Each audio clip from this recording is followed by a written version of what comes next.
Okay, so let's talk about anatomical landmarks. So what are those?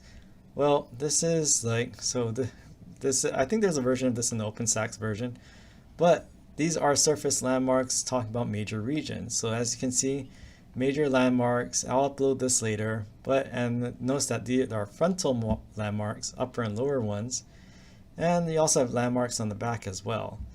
So some of these are pretty obvious, like frontal and forehead, and cranial. You probably heard of cranium, facial, face, obviously, right?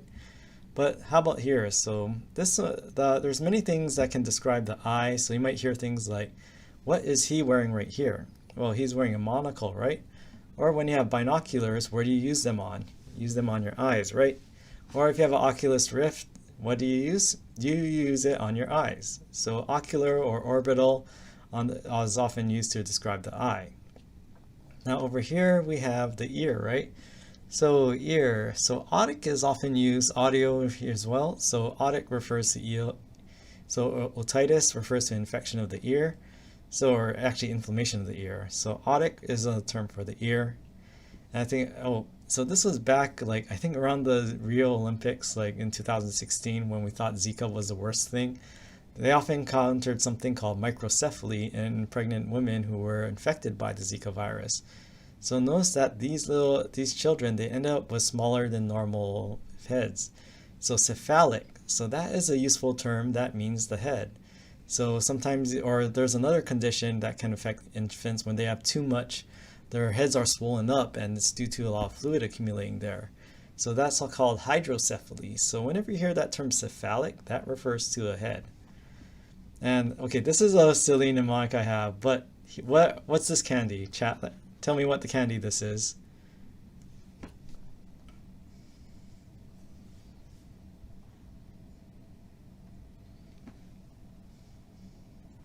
These white candies. Oh, everyone's too shy. Mentos, yeah. So this is the way I remember it. Mentos, don't. So this is the way I like to think of it. This guy's eating a bunch of Mentos, and then one of them, he's a sloppy eater, and then one of them that's thick with saliva sticks to his chin. So he's eating Mentos, one slips out, ends up on his chin. So I think of it, mental is chin. So you might think like when you think mental exertion, you think mind, but I like to think of mental in terms of anatomical landmarks. It actually refers to the chin area. So that's what we have here. So think of a mental on your chin. That's the way I remember a mental. And this is Thor, right? So Thor, and actually before, was it Endgame, right? Or was it the previous one where he got like super Momona? But Thor, either way, regardless of his BMI, he always has a big chest, right? So the chest area and this area right here, this is thoracic. So the thoracic refers to his chest. Thor has a mighty broad chest. Thoracic refers to the chest. And then this guy, I mean, I don't use this because everyone says it smells way too strong. I don't use this, but think of it this way, not product placement. I don't get any money for this, but this is where do you use this deodorant?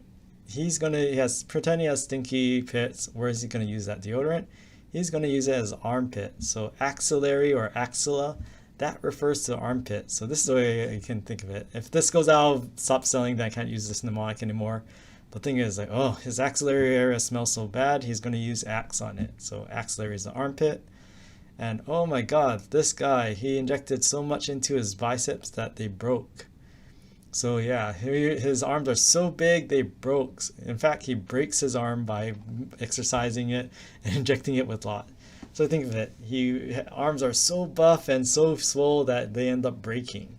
So brachial is another term for the arm. And this one is silly. So what shape is this? This is a cube, right? So think of it like, actually I should get like something like a building block or something, but pretend you're have a cube and you're trying to hold on to it in the crook of your elbow. And why are you trying to hold that cube in the crook of your elbow? Because that is your antecubital area.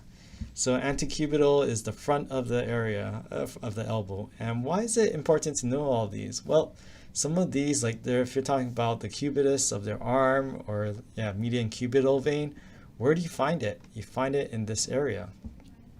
And umbilicus, we already covered that. That's your navel or pico. And okay, so let's go to the lower body, or actually a little more distal in a way. Ooh, ouch. Like you type too much, and your hand feels numb and tingly and pain. What type of syndrome do you have if you have that? If you type too much and you're like, oh, I can't grip anything and I feel like the shooting pain and radiating throughout my arm. Ow, ow, ow. I have blank tunnel syndrome. Yeah, you're thinking carpal tunnel syndrome, right? So carpal refers to the wrist. So carpal is a medical term for the wrist, and tarsal is the one that refers to the ankle. So not the same thing. Yeah, so carpal, that's where it comes from. And hey, what type of bones do you find in your wrist? You find the carpal bones, right? So this is why it pays off to know these terms, because often you hear these terms used over and over again. All right, so okay, dirty jobs, and you're doing labor with your hands, right? You're doing this, you're getting your hands dirty. So what type of labor are you doing when you're doing things with your hands? You're doing manual labor, right? So manual labor, manual refers to hand. And actually, if you know like Romance language, like what does manos mean in English if you know Spanish? Or if you have man in French, what does that refer to? That refers to your hands. So this is where kind of knowing these Latin-based languages, if you have a second language or have taken those classes, sometimes they can come in handy as well. And what are these? When you're using numbers 1, 2, 3, 4, 5, what are they? They are digits, right? So same when you're counting on your hands, or sometimes called phalanges, but when you talk about something that's digital, that can refer to your fingers. And hey, here's Vin Diesel back in the day, right? Family is important. And his family includes his iguanas. So where is the iguanas? These are in his inguinal region, right? So inguinal refers to the groin area over here. Pubic refers more to this area around the genitals. But yeah, because you have the inguinal canal that runs along this. Or like if you really work out, you have those V lines. That's like the kind of showing where the inguinal region is. And what's the longest bone in the body? What's this bone right here? Preview of exam 2. You'll definitely need to know this. So this is the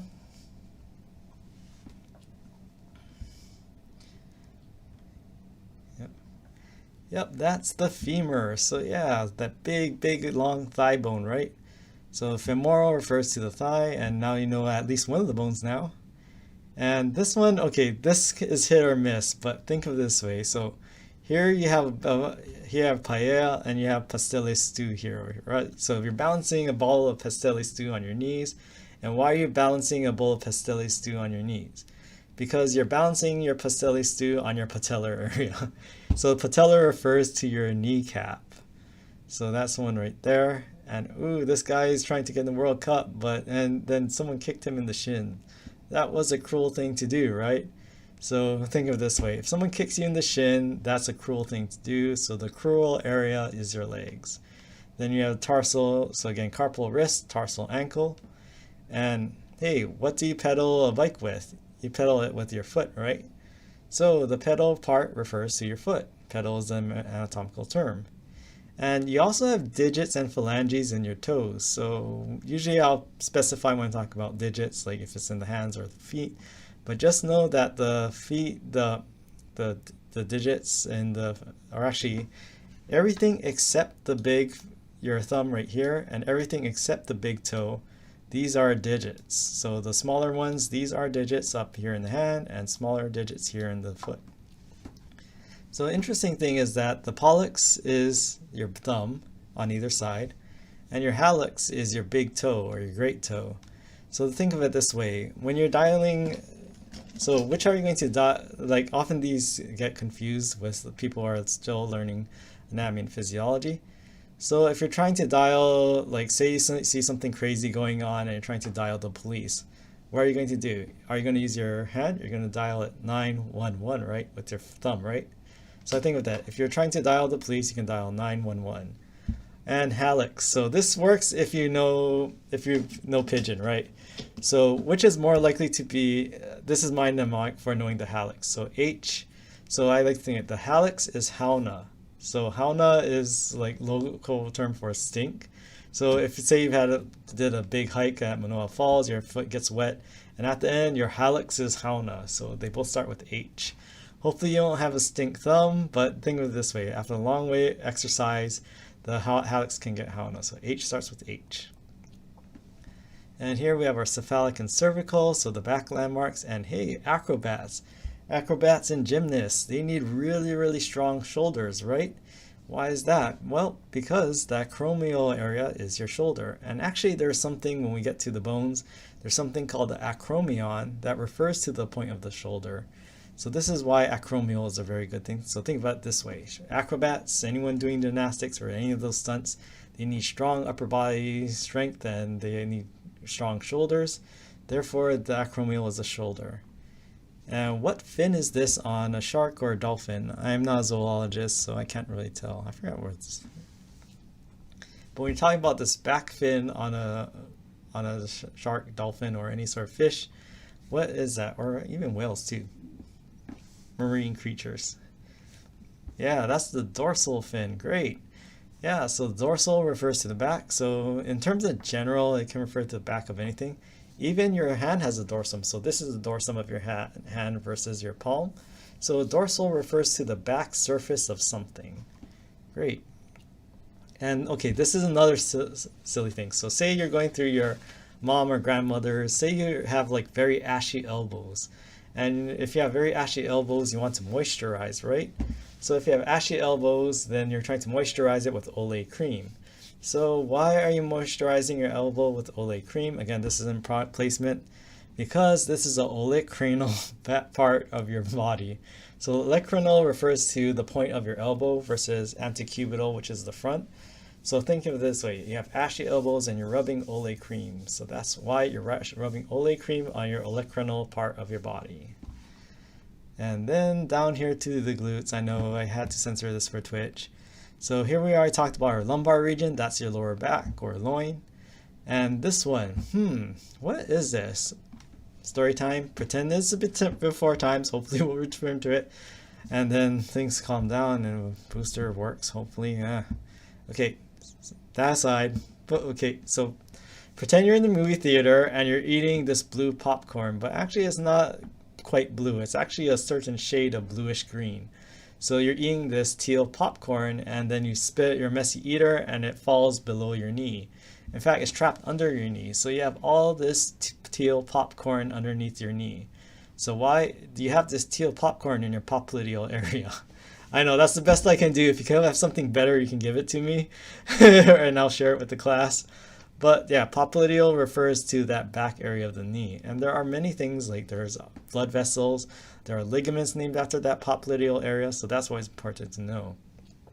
So among many muscles you need in surfing is that you need strong legs as well. So I think of it this way, this guy's hanging 10, he's hanging 10 using many of the muscles in his legs, including his calves. So I think that he's surfing and he has strong calf muscles. And then if you plant your foot on the ground, which part are you stamping upon the ground? You're stamping your sole of your foot on the ground, right? So plantar refers to the sole of the foot. So if you this is the way I'm like to learn new vocabulary. I kind of come up with these little stories. Why? Because one, they're silly, so they stick in your mind a lot better. And two is like it helps you to think, okay, this seems scary at first because it's like something totally new to you. But if you're able to relate to what your current knowledge base, then it helps stick even better.